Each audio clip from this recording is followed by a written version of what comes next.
Hello students, welcome back to Pragati Mantra classes. My name is Shivangi Agrawal. तो students, जैसा कि आपका आज यूपी जूनियर एडिट का एग्ज़ाम हो चुका है और हम लोग आपके लिए एनालिसिस लेकर आए हैं। तो जो सबसे पहले एनालिसिस हम देखने वाले हैं वो है हमारे जनरल नॉलेज के पार्ट का, जो कि सबके लिए कॉमन था, यानी कि पार्ट 1 का। तो जैसा कि आपका यहाँ पे पहला क्वेश्चन आप लोग को स्क्रीन पे दिखाई दे रहा है, आपसे पूछा गया है कि जीएसटी कब से लागू किया गया था। तो जीएसटी लागू करने की जो स्टूडेंट सही डेट थी वो थी आपकी 1 जुलाई 2017। इसके बाद चलते हैं सेकंड क्वेश्चन की तरफ। पूछा गया है Puducherry comes under jurisdiction of which court. तो इसका सही आंसर बनेगा स्टूडेंट्स मद्रास, यानी कि ऑप्शन नंबर 1।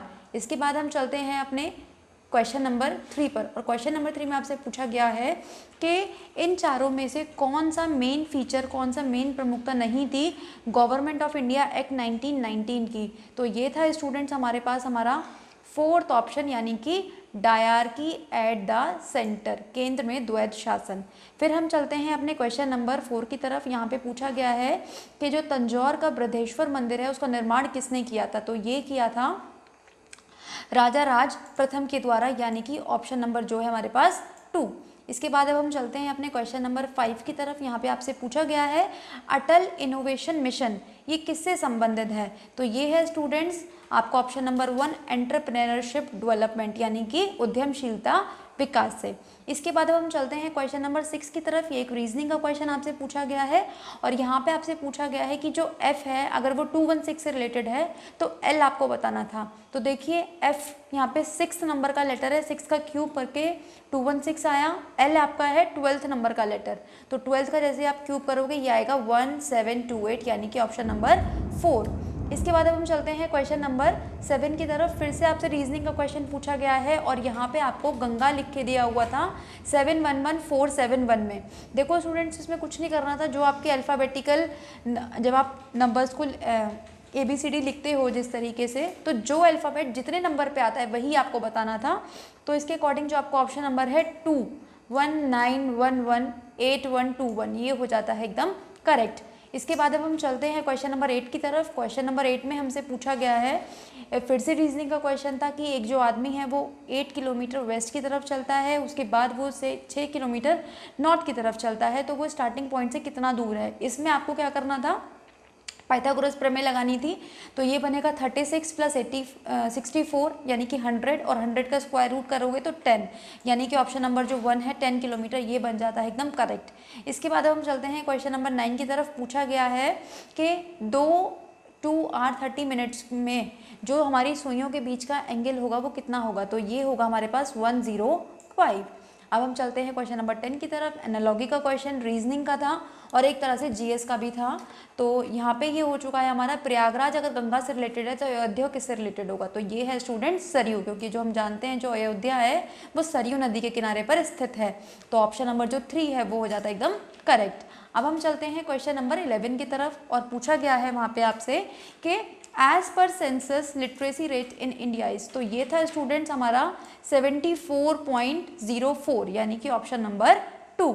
इसके बाद आपसे पूछा गया है कि मुख्यमंत्री समग्र संपदा विकास योजना में जो उत्तर प्रदेश का बजट था वो कितने का था। तो ये था स्टूडेंट्स 1000 करोड़, यानी कि ऑप्शन नंबर 2।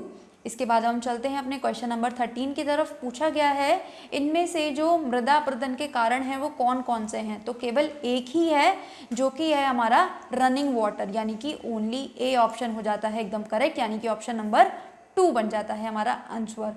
तो देखिए अब आपसे पूछा गया है क्वेश्चन नंबर 14, और क्वेश्चन नंबर 14 में आपसे पूछा गया है कि जैव विविधता इनमें से क्या है। तो ये जेनेटिक वेरिएशन है, या फिर हमारे पास बायोलॉजिकल स्पीशीज़ है, या फिर हमारे पास वेरिएशन अमंग बायोलॉजिकल कम्युनिटीज़ है, या फिर वेरिएशन इन इकोसिस्टम। तो इनमें से ये सभी है, इसलिए जो हमारा ऑप्शन बनेगा ऑल ऑफ दीज बन जाता है एकदम करेक्ट। चलिए अब हम चलते हैं नेक्स्ट क्वेश्चन की तरफ, यानी कि क्वेश्चन नंबर 15 की तरफ। पूछा गया है आपसे intensity of noise pollution is measured in, किस में नापी जाती है नॉइस पोल्यूशन। तो ये नापी जाती है आपकी डेसिबल में, यानी कि ऑप्शन नंबर 4। फिर आपसे पूछा गया है इनमें से कौन सी डिसीज़ है जो कि आपके वायरस से होती है। तो ये होती है स्टूडेंट्स हमारे पास ल्यूकेमिया, यानी कि ऑप्शन नंबर 4। अब हम चलते हैं क्वेश्चन नंबर 17 की तरफ और पूछा गया है कि ECG किस ऑर्गन की ग्राफिकल रिप्रेजेंटेशन को शो करता है, तो ये करता है हार्ट की, यानी कि ऑप्शन नंबर 2। अब हम चलते हैं क्वेश्चन नंबर 18 की तरफ। आपसे यहाँ पे पूछा गया है कि 12C6 14C6 1H1 ये सब किसके एग्जाम्पल हैं, तो ये सब है हमारे पास आइसोटोप्स के एग्जाम्पल, यानी कि ऑप्शन नंबर 1। अब हम चलते हैं 19 की तरफ। पूछा गया है टमाटो में मेनली कौन सा एसिड प्रेजेंट होता है इनमें से, तो ये होता है student citric acid and malic acid. Malic acid इसमें तब प्रेजेंट होता है जब जो हमारा टमाटर होता है वो कच्चा होता है।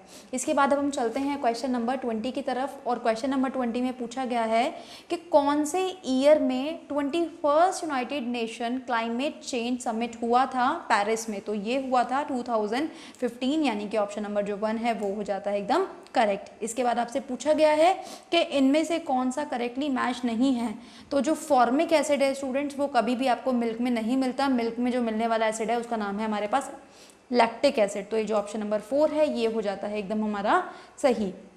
इसके बाद हमसे पूछा गया है कि जो सार्थक है जो कि डिफेंस मिनिस्ट्री के द्वारा लॉन्च किया गया था, ये किससे रिलेटेड है, तो ये था हमारा ऑफशोर पेट्रोल शिप, यानी कि ऑप्शन नंबर जो 3 है वो हो जाता है एकदम करेक्ट। इसके बाद अब हम चलते हैं अपने क्वेश्चन नंबर 23 की तरफ, और पूछा गया है इनमें से कि इनमें से कौन सी यूनियन टेरिटरी है जो कि फर्स्ट 100% ऑर्गेनिक बन चुकी है, तो ये बन चुकी है हमारी अंडमान एंड निकोबार, यानी कि ऑप्शन नंबर जो 3 है स्टूडेंट्स वो बन चुका है एकदम करेक्ट। अब हम चलते हैं क्वेश्चन नंबर 24 की तरफ। इसमें आपको कुछ इंसिडेंसेस दिए हुए हैं और आपको उन्हें क्रोनोलॉजिकल ऑर्डर में लगाना था। तो जो सबसे पहला है वो है हमारे पास डेथ ऑफ फिरोज शाह मेहता, इसके बाद था हमारे पास जलियांवाला बाग में स्केयर, इसके बाद था साइमन कमीशन, और इसके बाद थी गांधी की डांडी मार्च, यानी कि जो ऑप्शन नंबर है हमारे पास 2 वो बन जाता है एकदम करेक्ट। अब हमसे नेक्स्ट पूछा गया है कि जो हमारी अभिनव भारत सोसाइटी थी ये किसके द्वारा बनाई गई थी, तो ये बनाई गई थी हमारी विनायक दामोदर सावरकर के द्वारा, ऑप्शन नंबर जो 1 है वो हो जाता है एकदम करेक्ट। चलिए नेक्स्ट क्वेश्चन चलते हैं 26 की तरफ, और पूछा गया है हमसे कि जो जल जीवन है हर घर में एक नल, ये किस स्टेट की योजना है, तो ये थी स्टूडेंट्स गोवा की, यानी कि ऑप्शन नंबर 2। अब हम चलते हैं क्वेश्चन नंबर 27 की तरफ, और पूछा गया है हमसे थाई पसूम किस स्टेट का फेस्टिवल है, तो थाई पसूम है स्टूडेंट्स ये है हमारे पास तमिलनाडु का स्टेट फेस्टिवल, तमिलनाडु, यानी कि ऑप्शन नंबर जो 3 है वो हो जाता है एकदम करेक्ट। अब हम चलते हैं क्वेश्चन नंबर 28 की तरफ, और आपसे पूछा गया है किसान कल्याण मिशन किसने शुभारंभ किया, तो ये करा गया था उत्तर प्रदेश सरकार के द्वारा, यानी कि ऑप्शन नंबर 2। चलिए 29 क्वेश्चन की तरफ चलते हैं, और यहाँ पे हमसे पूछा गया था कि 2020 का जो बुकर अवार्ड है वो किस बुक को मिला है, तो ये मिला है स्टूडेंट्स शगी बेन, यानी कि ऑप्शन नंबर 2। चलिए अब हम चलते हैं 30 की तरफ, और क्वेश्चन नंबर 30 में हमसे पूछा गया है कि एक डैम बनाया गया है अभी हाल ही में जो कि इंडिया की कंसेंट से बनाया गया है अफगानिस्तान में, तो इसका नाम है शतूत डैम, ये किस नदी पर बनाया गया है, तो ये बनाया गया था हमारे पास मैदान रिवर, यानी कि ऑप्शन नंबर 1। इसके बाद अब हम चलते हैं 31 की तरफ। पूछा गया है जिजिया टैक्स अकबर ने किस टाइम पे ख़त्म किया था सबसे पहले, तो ये ख़त्म करा गया था 1564, यानी कि ऑप्शन नंबर 2।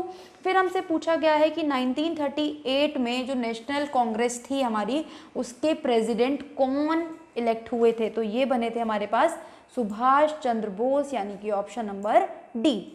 इसके बाद अब हम चलते हैं अपने क्वेश्चन नंबर 33 की तरफ, और 33 में हमसे पूछा गया है कि जो हमारे पास सुरेंद्र नाथ बनर्जी थे उनको सिविल सर्विसेज में से कब हटा दिया गया था, तो ये हटा दिया गया था उन्हें 1878 में, यानी कि जो ऑप्शन नंबर 4 है ये हो जाता है एकदम करेक्ट। फिर हमसे पूछा गया है कि जो ब्राह्मी स्क्रिप्ट थी उसका उद्वाचन किसके द्वारा किया गया था, डेसिफर्ड किसके द्वारा हुई थी, तो ये हुई थी जेम्स प्रिंसेप के द्वारा, यानी कि ऑप्शन नंबर 3। इसके बाद हमसे 35 क्वेश्चन में पूछा गया था, हमें 4 डायनेस्टीज़ के नाम दिए हुए थे और हमें इनको क्रोनोलॉजिकल ऑर्डर में लगाना था, तो ये जो ऑर्डर है स्टूडेंट्स ये बनेगा सबसे पहले हर्ण्यक आई थी, फिर आई थी हमारे पास नंद, फिर मौर्य और फिर आई थी हमारे पास शुंग, यानी कि जो ऑप्शन नंबर 4 है ये हो जाता है एकदम correct. Option number 4 second, third, fourth, 1 ये हो जाता है एकदम करेक्ट ऑप्शन। चलिए अब हम चलते हैं अपने क्वेश्चन नंबर 36 की तरफ। क्वेश्चन नंबर 36 में हमसे पूछा गया है कि which Indian state has the largest area under forest. तो ये है स्टूडेंट्स हमारे पास मध्य प्रदेश, यानी कि ऑप्शन नंबर 3। इसके बाद हमसे पूछा गया है कि ऐसी कौन सी रिवर है जो कि डेल्टा नहीं बनाती। तो जो नहीं बनाती है वो है हमारे पास नर्मदा। इसके बाद हमसे पूछा गया है 38 में कि कैबिनेट मिशन इंडिया में कब आया था। तो ये आया था स्टूडेंट्स मार्च 1946 में, यानी कि ऑप्शन नंबर 3 एकदम हो जाता है करेक्ट। इसके बाद हमसे पूछा गया है कि जो वाइस प्रेसिडेंट है हमारे इंडिया के, वो एक्स ऑफिशियो चेयरमैन होते हैं किसके। तो ये होते हैं हमारे राज्यसभा के, यानी कि ऑप्शन नंबर 3। फिर हमसे पूछा गया है इसके बाद क्वेश्चन नंबर 40 में कि 11th जो शेड्यूल है हमारे पास उसमें कितने सब्जेक्ट्स हैं। तो ये हैं स्टूडेंट्स हमारे पास 29। इसके बाद हमसे पूछा गया है क्वेश्चन नंबर 41 में कि जो हमारे पास इंडिया की पॉपुलेशन है वो वर्ल्ड पॉपुलेशन का कितना परसेंट थी 2011 में। तो ये थी स्टूडेंट 17.5, यानी कि ऑप्शन नंबर 3। इसके बाद हमसे पूछा गया है कि जो कुमायूं हिमालय है वो किस किस रिवर के बीच में सिचुएटेड है। तो ये है स्टूडेंट्स हमारे पास सतलुज और काली, यानी कि ऑप्शन नंबर 3। अब हम चलते हैं 43 की तरफ। ग्रीन रेवोल्यूशन बहुत फेमस क्वेश्चन किससे रिलेटेड है, ये हमारा सीरियल क्रॉप से रिलेटेड है, यानी कि खाद्यान्न फसलों से रिलेटेड है। अब हम चलते हैं 44 की तरफ। 44 में हमसे पूछा गया है कि कौन सा कोस्ट है इंडिया का जो कि सबसे ज़्यादा अफेक्टेड होता है साइक्लोन से लगातार। तो ये है स्टूडेंट्स उड़ीसा, यानी कि ऑप्शन नंबर 3। इसके बाद हमसे पूछा गया है कि लार्जेस्ट रेल जोन कौन सा है इंडिया का। तो ये है नॉर्दर्न रेलवे जोन, यानी कि ऑप्शन नंबर 1। फिर हमसे पूछा गया है कि वो कौन सी सॉइल है जो कि वाटर के साथ ट्रांसपोर्टेशन जिसका होता है। तो ये है स्टूडेंट्स एल्यूवियल सॉइल, इसीलिए जो हमारे यमुना गंगा दोआब का जो रीजन है वो बहुत ज़्यादा फर्टाइल होता है। अब हमसे पूछा गया है कि sequence of species related to each other as prey and predator, मतलब एक ऐसी श्रृंखला जिसमें एक तरफ खाने वाले और एक तरफ खाने रूपी सामान एक ही श्रृंखला में होता है। तो वो कौन होता है, ये होता है हमारा फूड चेन के अंदर। फिर हम चलते हैं अपने क्वेश्चन नंबर 48 की तरफ। पूछा गया है हमसे कि जो एनिमल हैं जो कि बिल्कुल सी के बॉटम में रहते हैं उन्हें क्या बोला जाता है। तो उन्हें बोला जाता है बेंथिक, यानी कि ऑप्शन नंबर 3। फिर हमसे पूछा गया है क्वेश्चन नंबर 49। इसमें हमसे पूछा गया था कि एक जो पावर हाउस की पावर है वो 200 मेगावाट है, तो पर डे में कितना होगा। तो देखिए एक घर का हमें दिया हुआ था, पर डे का मतलब 24 आवर्स का हमें निकालना था। तो आपको बस इसे 24 से मल्टीप्लाई करना था, आंसर बनेगा आपका 4800 मेगावाट, यानी कि ऑप्शन नंबर 3। इसके बाद हम चलते हैं अपने लास्ट क्वेश्चन की तरफ आज के, और ये है हमारे पास कि जो नेशनल साइंस डे है वो कब मनाया जाता है। तो ये मनाया जाता है 28 फरवरी, जिस दिन सीवी रमन का जन्मदिन भी होता है।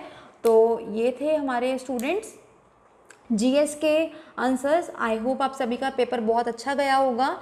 अपने आंसर्स ज़रूर बताइएगा कमेंट सेक्शन में। मिलते हैं इसी पेपर के नेक्स्ट पार्ट में।